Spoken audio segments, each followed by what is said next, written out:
Hello everyone, welcome to my channel. আমি আজকে চলে এসেছি আবারও একটা মিনি ব্লগ নিয়ে। আজকে আমি যাচ্ছি শপিংয়ে। এটা আমার লাস্ট শপিং। এখনো পর্যন্ত কিছু হয়নি, একবারই শুধু গেছিলাম শপিংয়ে। তো তারপরে আবার আজকে যাচ্ছি। তো আজকে একটা নতুন জায়গায় যাচ্ছি এবং কোথায় যাচ্ছি, কি কিনছি, তো সেটা দেখার জন্য তোমাদেরকে আমার সাথে লাস্ট পর্যন্ত থাকতে হবে এবং ব্লগটা দেখতে হবে, তবে জানতে পারবে। তো আমি আর বেশি দেরি না করে আমি বেরোই, অলরেডি আমি লেট হয়ে গেছি। তো আমি বেরিয়ে বাকিটা তোমাদের সাথে শেয়ার করছি। তো তোমরা দেখতেই পাচ্ছ আমি চলে এসেছি গড়িয়াহাটে। আমি সোজা হেঁটে চলে যাচ্ছি ট্র্যাঙ্গুলা পার্কের দিকে, যেখানে দুর্গাপুজোটা হয়। সেখানেই হচ্ছে সামার এক্সপো বলে একটা এক্সিবিশন। তোমরা দেখতে পাচ্ছ আমি চলে এসেছি এবং গরমে অবস্থা খুবই খারাপ। তো আমি আজকে এখান থেকেই শপিং করব এবং কি কি আছে সেটা দেখবো এবং তোমাদের সাথে শেয়ার করব। চলো ভেতরে যাওয়া যাক।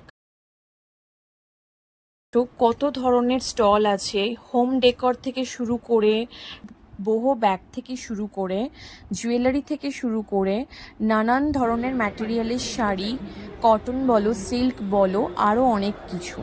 এবং কুর্তি সেট, ছেলেদের জন্য ছিল ধুতি, পাঞ্জাবি, পাজামা, সমস্ত কিছুরই স্টল এখানে ছিল। তো আমার তো ভিজিট করে ভীষণই ভালো লেগেছে। আর এই এক্সিবিশনটা ছিল 7 এপ্রিল থেকে 14 এপ্রিল অবধি। তো আমি চলে এসেছিলাম এই দিদিভাইয়ের শপে, যেখানে হ্যান্ডমেড খুব সুন্দর সুন্দর জুয়েলারি ছিল। আমার তো খুবই ভালো লেগেছে। চলো তোমাদেরকে একটু দেখিয়ে দিই ঘুরিয়ে কত সুন্দরভাবে এক্সিবিশনটা হচ্ছে।